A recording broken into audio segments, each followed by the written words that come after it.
আয়াতুল কুরসি পড়ে হাতের মধ্যে জোরে জোরে ৩টা তালি দিলে তালির আওয়াজ যতদূর যাবে ততদূর চোর ডাকাত বা শয়তান আসতে পারবে না। এটা কতখানি সত্যি? অজু করার সময় কেউ সালাম দিলে কি জবাব দেওয়া যাবে? কোরআন শরীফ ভুলবশত পা ঠেকলে করণীয় কি? আজানের সময় মাথায় কাপড় দেওয়া কি আবশ্যক? অজু করার সময় আজানের জবাব দেওয়া যাবে কি? ওমরার কথা বলে বিদেশে গিয়ে যারা আয় রোজগার করে তাদের ইনকাম হালাল হবে কিনা? মামাতো বোনের মেয়েকে বিয়ে করা জায়েজ হবে কি না? আমি বেকার, অনেক হতাশা থেকে কিভাবে মুক্তি পাবো? প্রিয় দর্শক, আমরা যে সমস্ত প্রশ্নগুলো ইতিমধ্যে আমাদের কাছে চলে এসেছে সেগুলোর উত্তর দেওয়ার মাধ্যমে আমাদের আজকের এই পর্ব শুরু করি। রায়হান হাসান জানতে চেয়েছেন, অজু করার সময় কেউ সালাম দিলে কি জবাব দেওয়া যাবে? উত্তর হলো যাবে, কোনো অসুবিধা নেই। অজুর মধ্যে অজুর ফাঁক দিয়ে আপনি কারোর সালামের জবাব দিতে পারেন, তবে পানির ট্যাপ ইত্যাদি বন্ধ করে নেবেন যাতে করে পানি অপচয় না হয়, আর গল্প স্বল্প করা যাবে না। মেহেদী হাসান জানতে চেয়েছেন, নামাজে হাঁচি আসলে কি আলহামদুলিল্লাহ বলতে হবে? ভাই মেহেদী হাসান, নামাজে যদি হাঁচি আসে তাহলে সেক্ষেত্রে আমাদের কোনো কিছু বলতে হবে না, কারণ আলহামদুলিল্লাহ বলা, ইরহামুকাল্লাহ বলা এগুলো সালাতের বাইরের জন্য প্রযোজ্য, সালাতের মধ্যে এগুলো বলা যাবে না। এরপরে এমডি মুজাহিদুল ইসলাম আপনি জানতে চেয়েছেন, কোরআন শরীফ ভুলবশত পা ঠেকলে করণীয় কি? কোরআনে করিম এখানে যদি ভুলবশত পা লেগে যায় বিশেষ কোনো করণীয় নেই, তবে সাবধান থাকতে হবে কোরআনের প্রতি অসম্মান যাতে ইচ্ছা অনিচ্ছা না হয়, বাস, এছাড়া বিশেষ কোনো করণীয় নেই। জিয়াউদ্দিন জানতে চেয়েছেন, ভাগিনা ভাগ্নিকে আব্বু আম্মু বলে ডাকা যাবে কিনা? অসুবিধা নেই, এটা সে অর্থে প্রকৃত অর্থে আব্বু আম্মু বলা হয় না, যার কারণে ইন্নামাল আমালু বিন্নিয়াত, তাদেরকে মানে আব্বু আম্মুর মতো মানে শ্রদ্ধার স্নেহের সেই জায়গা থেকে বলা যেতে পারে, কিন্তু পরিচয় দিয়ে আব্বু আম্মু তারা আমার বাবা মা এরকম কোনো পরিচয় তো আপনি দিচ্ছেন না, যদি দিতেন তাহলে সেক্ষেত্রে এটি গুনাহের কারণ হতো। রূপালী বিনতে জামাল আপনি জানতে চেয়েছেন, ফাঁকা দাঁতে ক্যাপ লাগালে বা নকল দাঁত লাগালে অজু হবে কিনা? উত্তর হলো হ্যাঁ, অজু হয়ে যাবে। দাঁতের প্রতিটি চিপায় ফাঁক ফুকরে আপনাকে পানি পৌঁছাইতে হবে, তার জন্য কসরত করতে হবে এরকম কোনো কথা নেই, আর এটা কোনোদিন সম্ভব নয়। প্রত্যেকটা দাঁতের মধ্যবর্তী যে চিপা আছে সেখানে পানি পৌঁছানো এটা কোনো সহজ কাজ নয়, অতএব এটা শরীয়ত আমাদেরকে নির্দেশ করেন। আল হারজু মাদফু, ইসলামের শরীয়তের একটা মূলনীতি হলো যে জিনিসটা আমাদের জন্য খুব কষ্টকর হয়, যে জিনিসটা আমাদের জন্য খুব ঝামেলার হয়ে যায়, সেটা কিন্তু ইসলাম আমাদেরকে করতে বাধ্য করে না। ফজলে রাব্বি জানতে চেয়েছেন, ওমরার কথা বলে বিদেশে গিয়ে যারা আয় রোজগার করে তাদের ইনকাম হালাল হবে কিনা? যদি যে কাজটা করছেন সে কাজটা হালাল কাজ হয়, হারাম কোনো কাজ করছেন না, তাহলে সেখান থেকে উপার্জিত অর্থ তার জন্য হালাল হবে ইনশাআল্লাহ। তবে তিনি ধোঁকা দিয়েছেন, প্রতারণা করেছেন, তার জন্য তিনি কবিরা গুনাহ করেছেন, এবং এই কবিরা গুনাহ থেকে তওবায়ে নাসুহা করে ক্ষমা চাওয়ার আগ পর্যন্ত ক্ষমা হবে না। আমরা মনে করি যে অপরাধ একটা করে ফেলি পরে মাপ চেয়ে নেব, এটা আসলে কোনো তওবা না।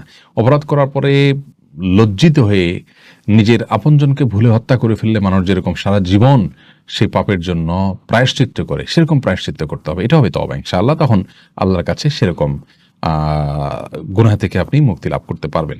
অতএব হারাম হয়ে যাবে না পুরো উপার্জন, কিন্তু তওবা করতে হবে। ফাতেমা আক্তার নীলা আপনি জানতে চেয়েছেন, সূরা ইয়াসিন পড়লে মনের আশা পূরণ হয়, এটা কি সত্য? কোন ফাতেমা সূরা ইয়াসিন পড়লে মনের আশা পূরণ হয় এরকম কোনো কথা রাসূল করিম সাল্লাল্লাহু আলাইহি সাল্লামের কোনো হাদিস থেকে আমরা জানি না, এটা সঠিক নয়। সাইফুল ইসলাম আপনি জানতে চেয়েছেন, অজু করার সময় আজানের জবাব দেওয়া যাবে কি? অজু করার সময় আজানের জবাব দেওয়া যাবে যদি আপনি অজুর ফাঁকে ফাঁকে দিয়ে ফেলতে পারেন, কোনো অসুবিধা না থাকে, পানি অপচয় না হয়, ফাঁকে ফাঁকে দিয়ে ফেলতে পারেন।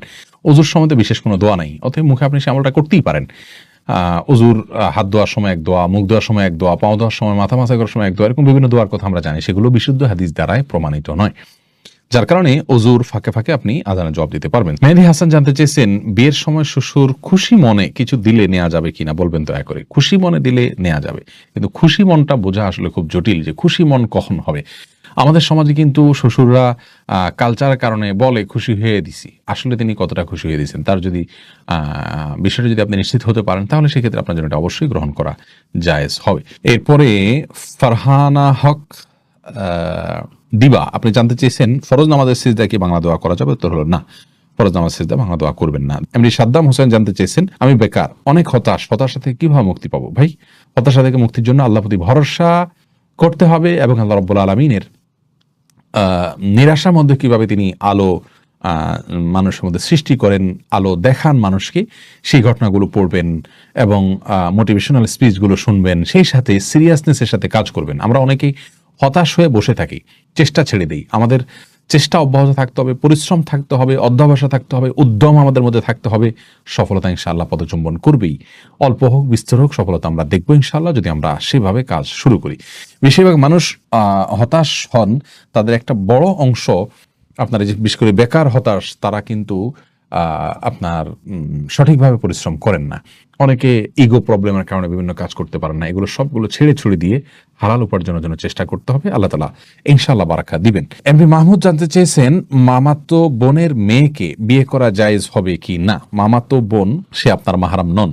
যেখানে মামাতো বোনকেই সরাসরি বিয়ে করা জায়েজ আছে, সেখানে মামাতো বোনের মেয়েকে তো অবশ্যই বিয়ে করা জায়েজ আছে, কোনো অসুবিধা নেই। জাহানারা জিনাত জানতে চেয়েছেন, আজানের সময় মাথায় কাপড় দেওয়া কি আবশ্যক? না বোন, আজান হলে মাথায় কাপড় দিতে হবে এমন কোনো কথা নাই, এটা আমাদের সমাজে প্রচলিত একটি ধারণা মাত্র।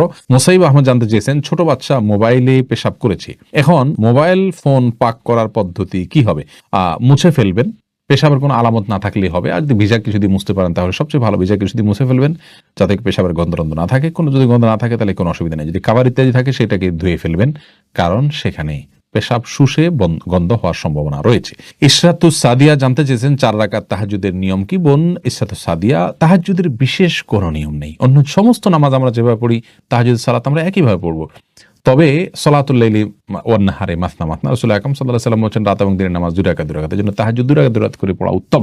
4 রাকাত একসাথে পড়লেও হয়ে যাবে। 2 রাকাত পড়ে সালাম ফিরে আবার 2 রাকাত পড়বেন। যে কোনো সূরা পড়তে পারেন, তাহাজ্জুদের জন্য নির্দিষ্ট কোনো সূরা না যে এই সূরা পড়তে হবে, এতবার পড়তে হবে, এরকম কোনো কথা নেই। তবে যত দীর্ঘ সূরা পড়তে পারেন, যত আস্তে আস্তে পড়তে পারেন, রুকুতে যত সময় দিতে পারেন, সিজদায় যত সময় দিতে পারেন, রুকু থেকে উঠে দাঁড়িয়ে যত সময় দিতে পারেন, 2 সিজদার মাঝখানে যত সময় দিতে পারেন, ততই কল্যাণ নিহিত আছে। এমডি কাইয়ুম রাহমা এই নাম থেকে আমি যে প্রশ্নটি দেখতে পাচ্ছি সেটা হলো, টেবিল চেয়ারে ভাত খাওয়া যাবে কিনা? উত্তর হলো যাবে। তবে রাসূল করিম সাল্লাল্লাহু আলাইহি ওয়াসাল্লাম সম্পর্কে হাদিসে বর্ণিত হয়েছে, মা আকালা নবী সাল্লাল্লাহু আলাইহি ওয়াসাল্লাম আলাল খিওয়ান কাত্তু, তিনি কখনো খেওয়ানের উপরে খান নাই। খেওয়ানের ব্যাখ্যা অনেকে বলেছেন টেবিল চেয়ার, যার কারণে এটা অ্যাভয়েড করা, বিশেষ করে হেলান দিয়ে তিনি কখনো খাননি, এরকম একটি বর্ণনা পাওয়া যায়। তো যার কারণে হেলান দিয়ে খাবেন না, যদি টেবিলে চেয়ারে বসেনও খুব আয়েশ করে আয়েশি ভঙ্গিতে খাবেন না, এটুকু খেয়াল করা জরুরি। বাকি এটা খেলে যে গুনাহ হয়ে যাবে ব্যাপারটি সেরকম নয়। আফিয়া খাতুন মুন্নি জানতে চেয়েছেন, উচ্চস্বরে হাসলে কি ওযু নষ্ট হয়ে যায়? না, উচ্চস্বরে হাসলে ওযু নষ্ট নয়, তবে নামাজের মধ্যে উচ্চস্বরে হাসলে ওযু নষ্ট হওয়ার কথা ইমাম আবু হানিফা রাহিমাহুল্লাহ বলেছেন। দেলোয়ার হোসেন জানতে চেয়েছেন, যে রুমে কোরআন শরীফ থাকে সে রুমে টিভি চালানো যাবে কি না? দেখুন, যেই রুমে কোরআনে কারীম থাকে সে রুমে টিভি চালানো, টিভিতে যদি হারাম কিছু প্রদর্শিত হয় সে রুমে চালানো গুনাহ, কোরআন না থাকলে সে রুমে চালানো গুনাহ হবে। অর্থাৎ হারাম জিনিস যদি প্রদর্শিত হয় সেটা সব জায়গাতেই দেখা গুনাহের হবে। তবে কোরআনে কারীম যদি থাকে তাহলে এটা কোরআনের প্রতি একটা অসম্মান হয়, যে কোরআনের সামনেই কোরআনের নির্দেশের অবলঙ্ঘন, সেটা সন্দেহভাবে এক্সট্রা একটা অবমাননা হয়, কোরআনের একটা অসম্মান হয়, সেটা আমাদের না করা উচিত এবং কোরআনের সম্মানার্থে অন্তত হারাম থেকে বেঁচে থাকার চেষ্টা করা উচিত। যদি করেন কেউ তাহলে কোরআনের অসম্মান হবে এবং গুনাহ হবে। জান্নাতুল ফিরদাউস আপনি জানতে চেয়েছেন, আয়াতুল কুরসি পড়ে হাতের মধ্যে জোরে জোরে 3টা তালি দিলে তালির আওয়াজ যত দূর যাবে ততদূর চোর ডাকাত বা শয়তান আসতে পারবে না, এটা কতখানি সত্যি? বোন জান্নাতুল ফিরদাউস, আয়াতুল কুরসি সম্পর্কে রাসূল করিম সাল্লাল্লাহু আলাইহি ওয়াসাল্লাম থেকে একাধিক হাদিস বর্ণিত রয়েছে এর ফজিলত এবং মর্যাদা প্রসঙ্গে। তার একটি মর্যাদার বিষয় এও যে যেই বাসায়, যে ভবনে বা যে বাড়িতে বা যে জায়গায় বসে আয়াতুল কুরসি রাতের বেলায় তেলাওয়াত করা হয় সেখানে আল্লাহ রাব্বুল আলামিন চুরি দাড়ি এগুলো থেকে তাদেরকে হেফাজতে রাখেন। অতএব আয়াতুল কুরসির এটি একটি ফজিলত বিশুদ্ধভাবে প্রমাণিত যে সেখানে আয়াতুল কুরসি পাঠ করলে আর চুরি হবে না ওই রাতে। কিন্তু এর মানে এই নয় যে, যেমনটা আপনি বলেছেন যে 3 বার তালি দিতে হবে, তারপর তারের আওয়াজ যতদূর যাবে ততদূর আপনার প্রোটেকশনে চলে আসবে, এরকম কোনো কথা কোনো বিশুদ্ধ হাদিসে বর্ণিত হয়েছে বলে আমাদের জানা নেই।